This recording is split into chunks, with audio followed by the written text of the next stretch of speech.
할렐루야. 7월 9일 금요일 새벽 기도를 시작하도록 하겠습니다. 사도신경으로 우리의 신앙을 고백하시겠습니다. 나는 전능하신 아버지 하나님 천지의 창조주를 믿습니다. 나는 그의 유일하신 아들 우리 주 예수 그리스도를 믿습니다. 그는 성령으로 잉태되어 동정녀 마리아에게서 나시고 본디오 빌라도에게 고난을 받아 십자가에 못 박혀 죽으시고 장사된 지 사흘 만에 죽은 자 가운데서 다시 살아나셨으며 하늘에 오르시어 전능하신 아버지 하나님 우편에 앉아 계시다가 거기로부터 살아있는 자와 죽은 자를 심판하러 오십니다. 나는 성령을 믿으며 거룩한 공교회와 성도의 교제와 죄를 용서받는 것과 몸의 부활과 영생을 믿습니다. 아멘. 찬송가 331장입니다. 찬송가 331장입니다.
구약성경 출애굽기 36장 8절부터 38절까지 말씀입니다.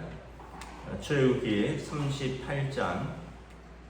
36장 8절부터 38절까지 말씀입니다. 다 찾으신 줄 알고 저와 여러분들이 한 절씩 교도하도록 하겠습니다. 출애굽기 36장 8절부터 마지막 절까지 말씀입니다. 일하는 사람 중에 마음이 지혜로운 모든 사람이 열포 휘장으로 성막을 지었으니 곧 가늘게 꼰 배실과 청색, 자색, 홍색 실로 그룹들을 무늬 놓아 짜서 지은 것이라. 매폭의 길이는 28규빗, 너비는 4규빗이로 각 폭의 장단을 닿게 하여 그 5폭을 서로 연결하며 또 그 5폭을 서로 연결하고 연결할 끝폭가에 청색 골을 만들며 다른 연결할 끝폭가에도 골을 만들되 그 연결할 한 폭에 고리 50개를 달고 다른 연결할 한 폭의 가에도 고리 50개를 달아 그 고들이 서로 대하게 하고 금갈고리 50개를 만들어 그 갈고리로 두 휘장을 연결하여 한 막을 이루었더라. 그 성막을 덮는 막 곧 휘장을 염소 털로 만들되 11폭을 만들었으니 각 폭의 길이는 30규빗, 너비는 4규빗으로 각 11폭의 장단을 닿게 하여 그 휘장 5폭을 서로 연결하며 또 6폭을 서로 연결하고 휘장을 연결할 끝폭가에 고리 50개를 달며 다른 연결할 끝폭가에도 고리 50개를 달고 놋갈고리 50개를 만들어 그 휘장을 연결하여 한 막이 되게 하고 붉은 물들인 수량의 가죽으로 막의 덮개를 만들고 페달의 가죽으로 그 윗덮개를 만들었더라. 그가 또 조각목으로 성막에 세울 널판들을 만들었으니 각 판의 길이는 10규빗, 너비는 1규빗 반이며 각 판에 2촉이 있어 서로 연결하게 하였으니 성막의 모든 판이 그러하며 성막을 위하여 널판을 만들었으되 나무로는 남쪽에 널판이 20개라. 그 20개 널판 밑에 은받침 40개를 만들었으되 곧 이 널판 밑에도 두 받침이 그 2촉을 받게 하였고 저 널판 밑에도 그 두 받침이 그 2촉을 받게 하였으며 성막 다른 쪽 곧 북쪽을 위하여도 널판 20개를 만들고 또 은받침 40개를 만들었으니 곧 이 판 밑에도 받침이 2이요 저 판 밑에도 받침이 2이며 장막 뒤 곧 서쪽을 위하여는 널판 6개를 만들고 장막 뒤 두 모퉁이 편을 위하여는 널판 2개를 만들되 아래에서부터 위까지 각기 2겹으로 하여 윗꼬리에 이르게 하고 두 모퉁이 쪽을 그 다그리 하여 그 널판은 8개요 그 받침은 은받침 16개라 각 널판 밑에 2개씩이었더라. 그가 또 조각목으로 띠를 만들었으니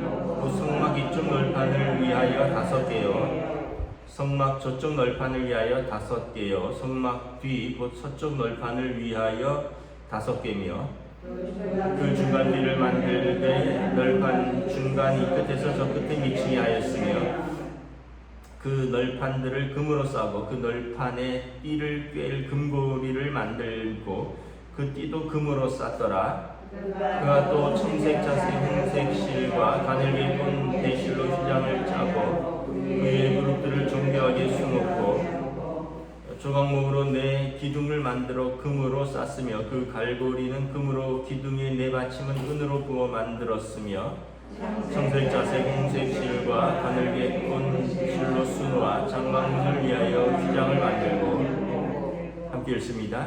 휘장문에 5기둥과 그 갈고리를 만들고 기둥 머리와 그 가름대를 금으로 쌌으며 그 5받침은 롯이었더라.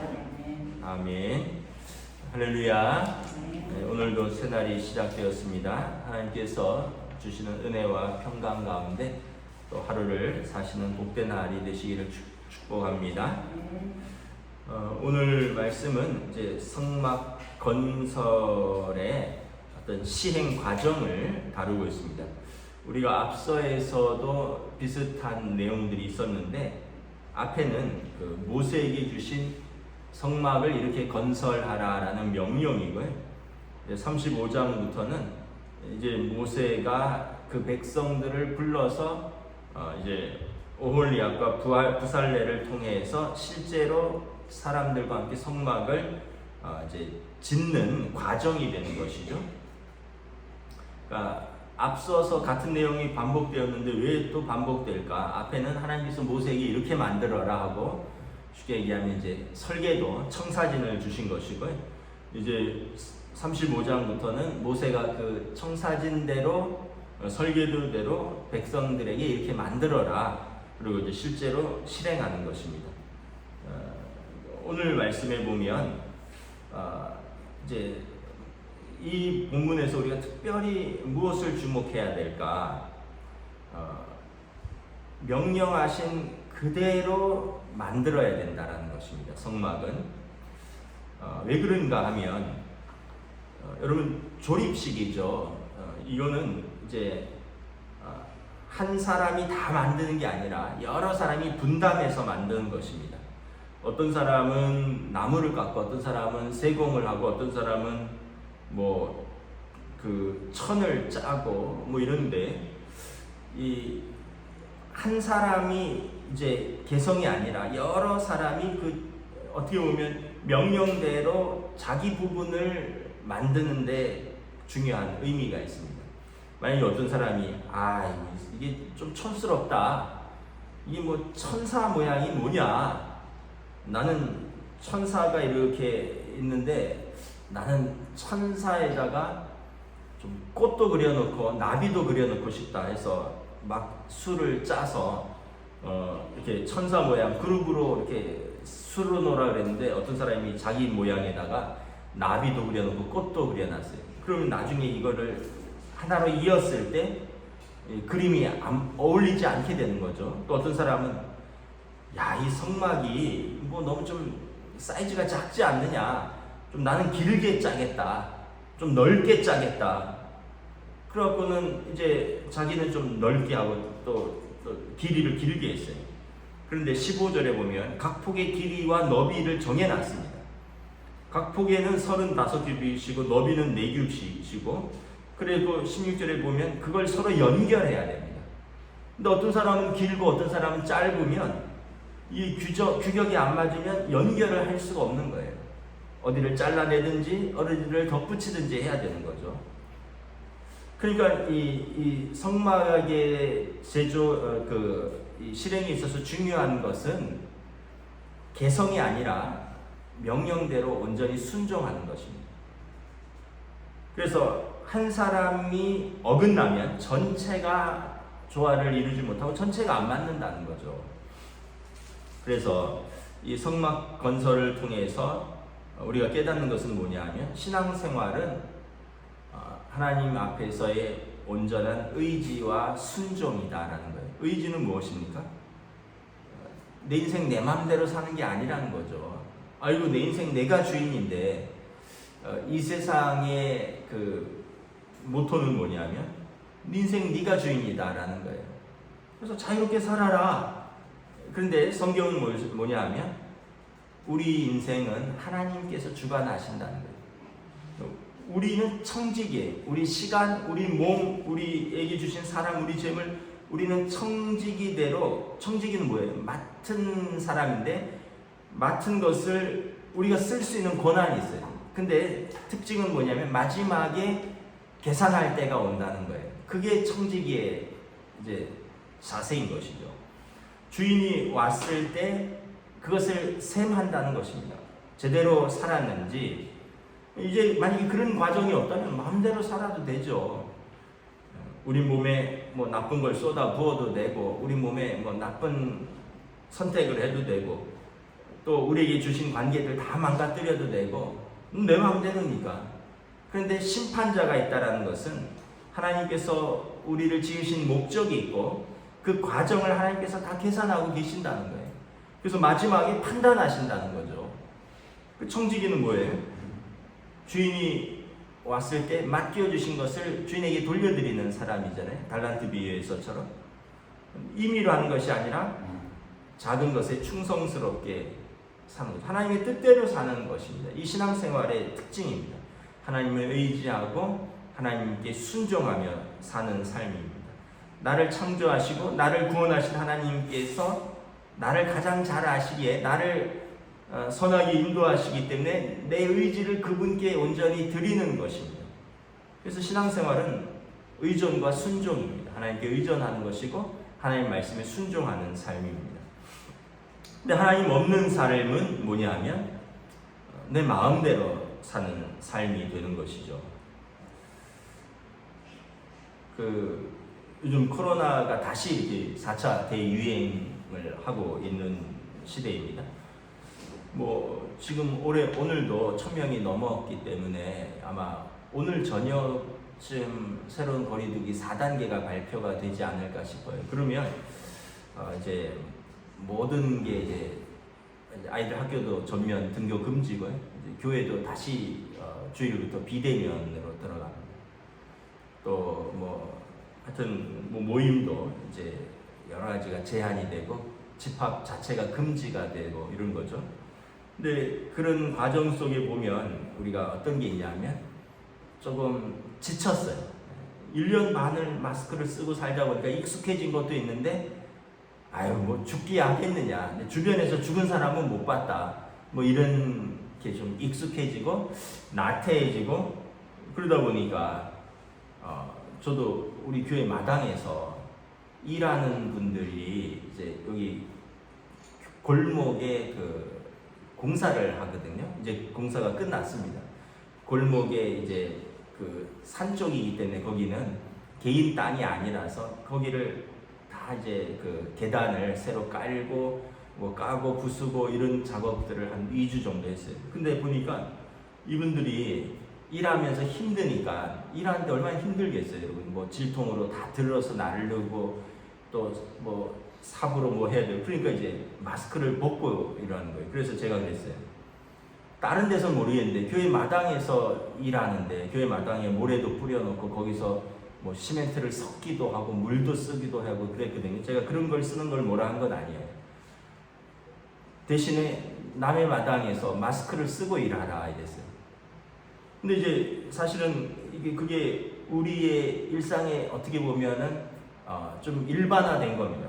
우리가 만났을 때 이제 편안하게 이제 마스크를 벗고 이야기하고 일하다 힘들면 또 마스크 내리고 또 그렇게 그러다 보니까 지금 어떻게 보면 우리가 규정을 못 지킨 데서 오는 그런 어떤 현상들인 거죠. 그러니까 어쨌든 여러분 모든 것에는 규정이 있고요. 모든 것에는 질서가 있다라는 것이죠.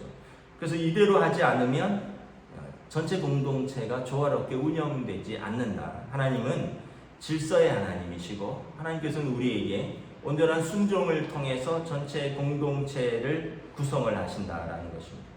그럼 예수님도 순종하셨습니다. 하나님의 말씀에.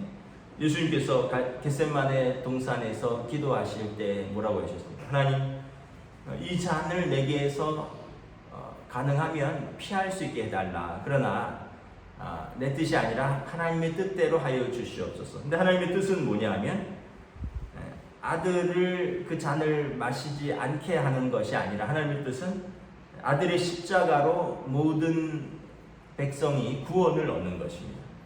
예수님이 만약에 불순종하셨다면 우리의 구원은 우리의 의로 이루어야 할 것입니다. 우리 중에 의로운 사람이 누가 있습니까? 그러나 예수님의 순종으로 의롭지 못한 우리가 하나님 앞에서 값없이 의롭다함을 얻은 바 된 것입니다.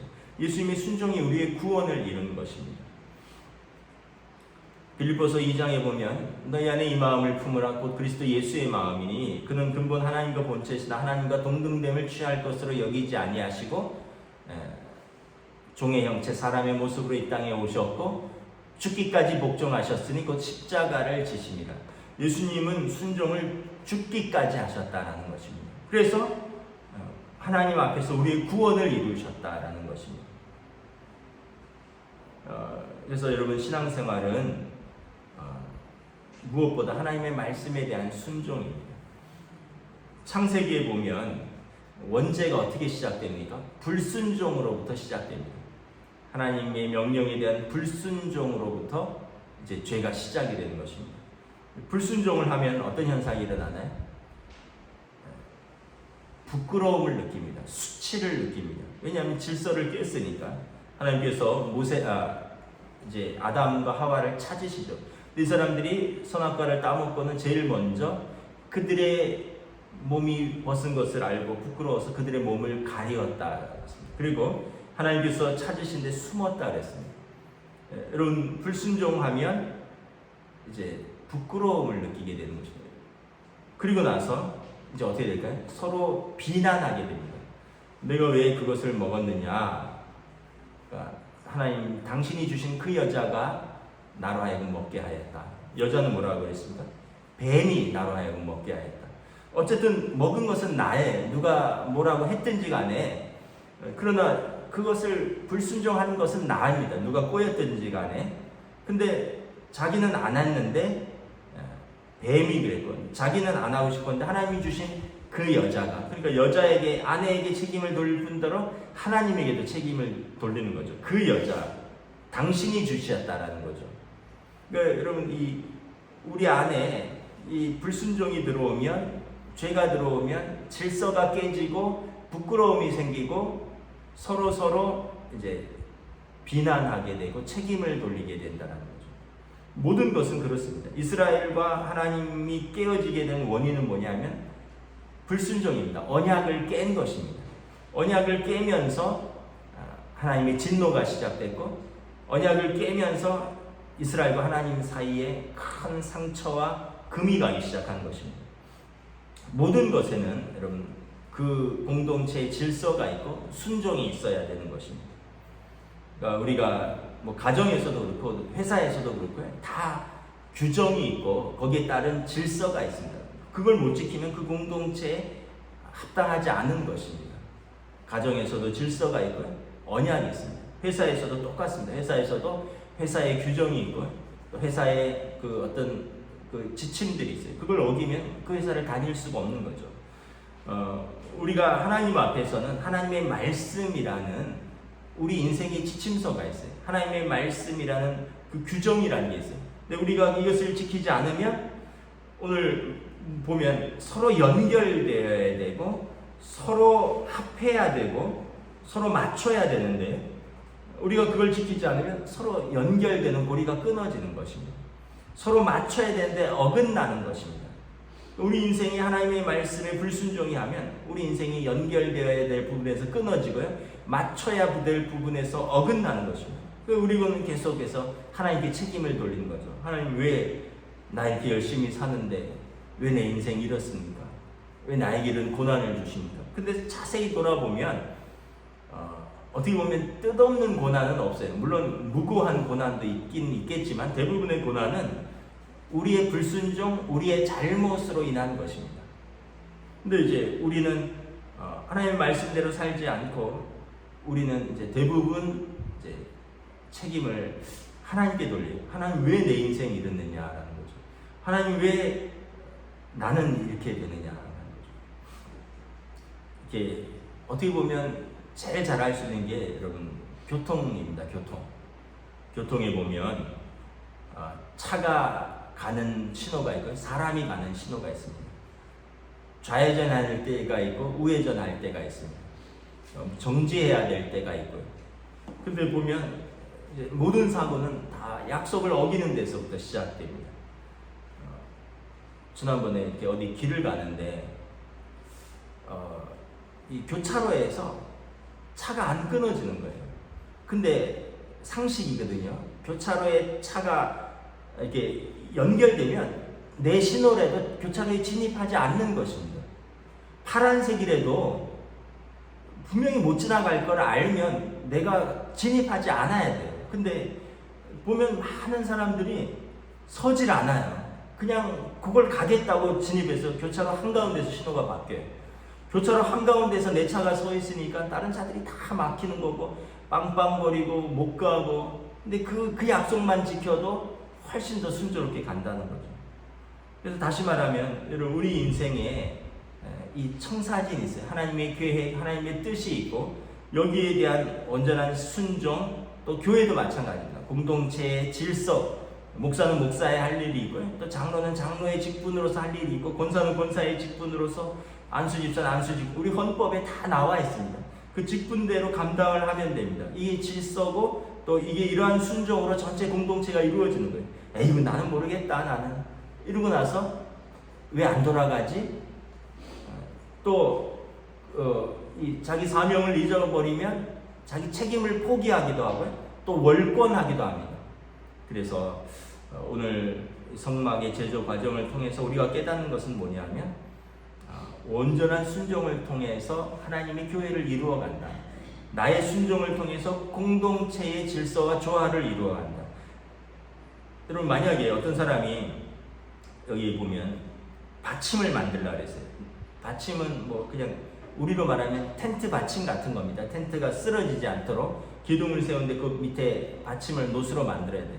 어떤 사람이 나 같은 사람을 이런 받침이나 만들려고 그러고 나도 금으로 언약궤를 만들고 싶다. 그러고는 이제 받침을 노수로 만드는 걸 안 만들었어요. 그 기둥을 50개를 세워야 되는데 받침이 하나가 모자라요. 그래도 이제 되기는 되겠죠. 근데 받침 하나가 없으면 얼마나 보기가 흉할까요? 일렬로 쫙 서서 놋받침이 그 규격대로 쫙 서 있어야 되는데 받침이 하나가 없어요. 얼마나 흉할까요? 기둥을 50개를 만들려고 그랬는데 내가 이런 널빤이나 세울 사람이냐 하고는 널빤을 안 만들었어요. 그럼 그 널빤에 텐트가 팽팽하게 쳐져야 되는데 널빤 하나가 비었으면 그 부분이 세워는 지겠죠. 그러나 그 부분이 기둥이 널빤이 없으니까 팽팽하지가 않겠죠. 다시 말하면 우리는 온전한 순종을 통해서 온전한 공동체를 이루어간다는 것입니다. 말씀을 마치도록 하겠습니다.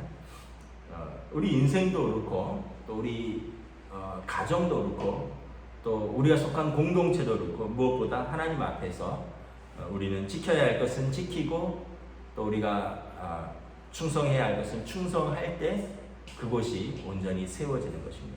내가 맡은 구역을 내가 맡은 그 자리를 이렇게 세워가는 것입니다. 오늘 성막 제조는 그것을 보여주는 것입니다. 각자가 맡은 자리에서 자기가 맡은 그 구역에서 그 사명을 충성스럽게 감당할 때 전체 성막이 아름답게 세워진다는 것을 보여주는 것입니다. 오늘 하루도 여러분들의 삶의 자리에서 여러분들이 저와 여러분들에게 맡겨주신 그 사명을 충성스럽게 감당하고 또 우리의 불을 또 밝혀나가는 귀한 시간들 되시기를 주님의 이름으로 축복합니다. 아멘. 기도하겠습니다. 주님의 은혜를 감사합니다. 오늘 성막을 그 명령대로 제조하는 과정들을 통해서 하나하나 서로 만들어지고 서로 연결되고 그리고 거기에 고리를 달고 널빤을 이어 붙이고 그러면서 전체 성막이 완성된다는 것을 깨닫습니다. 어떤 한 사람의 개성이나 또 어떤 한 사람의 직무 태만이 아니라 모든 사람이 명령대로 순종할 때 성막이 규격대로 한치의 오차 없이 아름답게 완성되고 세워지는 것을 바라봅니다. 우리는 이를 통해서 교회라는 공동체가 어떻게 이루어지는가 하나님 앞에서 각자의 직분대로 또 부름받은 대로 은사대로 각자의 자리에서 우리가 충성스럽게 섬겨 나갈 때 질서와 조화를 이루며 교회 공동체가 세워진다는 것을 다시 한번 깨닫습니다. 우리 삶의 모든 부분에서도 배워야 될 때가 있고 일해야 될 때가 있고 또 언약을 지키면서 살아야 될 때가 있고 우리가 그것을 지키지 못한다면 그 과정을 건너뛰게 된다면 또 그 과정에서 그 질서를 우리가 무너뜨리게 된다면 또 우리가 그 과정에서 조화와 협력을 이루지 못한다면 우리 삶에 어긋나는 부분들이 있고 그로 인한 고난이 있는 것처럼 하나님 앞에서 우리가 말씀을 붙들고 말씀 앞에 순종하며 말씀 앞에서 살아갈 수 있는 오늘 하루로 인도하여 주시옵소서. 감사를 드리오며 우리 주 예수 그리스도 이름으로 기도드리옵나이다. 아멘. 하늘에 계신 우리 아버지의 이름을 거룩하게 하시며 아버지의 나라가 오게 하시며 아버지의 뜻이 하늘에서와 같이 땅에서도 이루어지게 하소서. 오늘 우리 일용할 양식을 주시고 우리가 우리에게 잘못한 사람을 용서하여 준 것 같이 우리 죄를 용서하여 주시고 우리를 시험에 빠지지 않게 하시고 악에서 구하소서. 나라와 권능과 영광이 영원히 아버지의 것입니다. 아멘.